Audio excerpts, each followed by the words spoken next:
বিধানসভা পুরসভার পর এবার আরো বড় ধাক্কা খেলেন মমতা বন্দ্যোপাধ্যায়। সংসদেও ভেঙে খান খান হয়ে গেল তার দল, আর সেটা হলো মমতা বন্দ্যোপাধ্যায় নিজে দিল্লিতে থাকাকালীন। এটাই তৃণমূলের ভবিতব্য, এটাই তৃণমূলের হওয়ার ছিল, সেটাই হচ্ছে। তার কারণ হচ্ছে মমতাকেই মানুষ মেনে নিতে পারছে না। রাজ্যে জমি হারিয়ে মমতা বন্দ্যোপাধ্যায় দিল্লি গেছিলেন ইন্ডি জোটে দর কষাকষির একটা শেষ চেষ্টা করতে, কিন্তু সেই সময় সংসদের তৃণমূলের ভাঙনে একেবারে গুরুত্বহীন হয়ে পড়লেন তিনি। বাংলায় একটা প্রবাদ আছে যে ঠেলায় পড়লে বেড়াল গাছে ওঠে।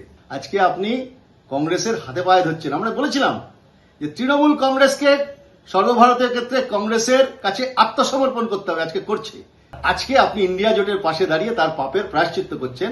আপনার তৃণমূল এবং আপনার দলের মুখোশ খুলে পড়েছে। লোকসভায় এনডিএকে সমর্থনের কথা ঘোষণা করে দিলেন 20 জন বিদ্রোহী তৃণমূল সাংসদ। সূত্রের খবর, রাজ্যসভাতেও তৃণমূলের 13 জন সাংসদের মধ্যে 9 জনই বিদ্রোহী হতে চলেছেন। আমার ধারণা বাড়বে। ইচ্ছার ঐক্যের এই যে যারা ইচ্ছার ঐক্য প্রকাশ করছেন, এই ইচ্ছা সংক্রমিত হচ্ছে, স্বাভাবিকভাবে আমার ধারণা এই সংখ্যা বাড়বে। এখন প্রশ্ন হলো এবার কি? পর্যবেক্ষকদের মতে সংসদে তৃণমূলের এই বিদ্রোহে বিজেপি নেতৃত্বাধীন এনডিএর অনেকটাই ফায়দা হবে।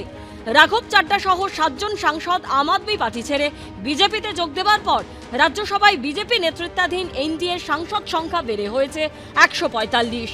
250 আসনে রাজ্যসভায় বিল পাশ করাতে সেখানে দরকার 2/3 সংখ্যাগরিষ্ঠতা, অর্থাৎ 163 জন সাংসদ।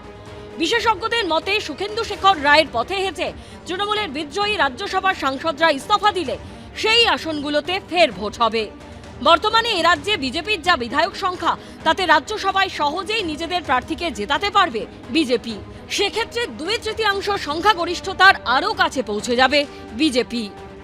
543 আসনের লোকসভায় 2/3 আসন মানে 362। বর্তমানে বিজেপির সাংসদ সংখ্যা 240 আর এনডিএর সাংসদ সংখ্যা 292। এবার তৃণমূলের 20 জন বিদ্রোহী সাংসদ বিজেপি নেতৃত্বাধীন এনডিএকে সমর্থন দেওয়ার কথা ঘোষণা করলেন, অর্থাৎ এনডিএর সংখ্যা বেড়ে হল 312, যার জেরে আগামী দিনে লোকসভায় বিল পাশ করাতে বিজেপির আরও সুবিধা হবে। এই মুহূর্তে এনডিএর যা সংখ্যা 292 মতো, তাই দিয়ে কিন্তু ওয়ান নেশন ওয়ান ভোট বা উইমেন্স রিজার্ভেশন বিল এগুলো পাশ করানো তাদের পক্ষে সম্ভব নয়। বিজেপি যদি তৃণমূলের একটা ভালো পরিমাণ সাংসদের সমর্থন পায়, একটা ব্লক হিসেবে থাকবে, তাদেরকে বিজেপির মধ্যে ঢুকতে দেওয়া হচ্ছে না। বিজেপি তার শুদ্ধতা রক্ষা করছে, অন্যদিকে তারা আবার বিজেপিকে সমর্থনও জানিয়ে যাচ্ছে। এক অদ্ভুত পরিস্থিতিতে সবটাই বিজেপির লাভ। অর্থাৎ রাজ্যসভা কিংবা লোকসভায় তৃণমূল সাংসদদের বিদ্রোহের ফলে আখেরে লাভ হবে বিজেপির। বিজেন্দ্র সিংহ ও আশাবুল হোসেনের রিপোর্ট, এবিপি আনন্দ। এবিপি আনন্দ, এগিয়ে থাকে, এগিয়ে রাখে।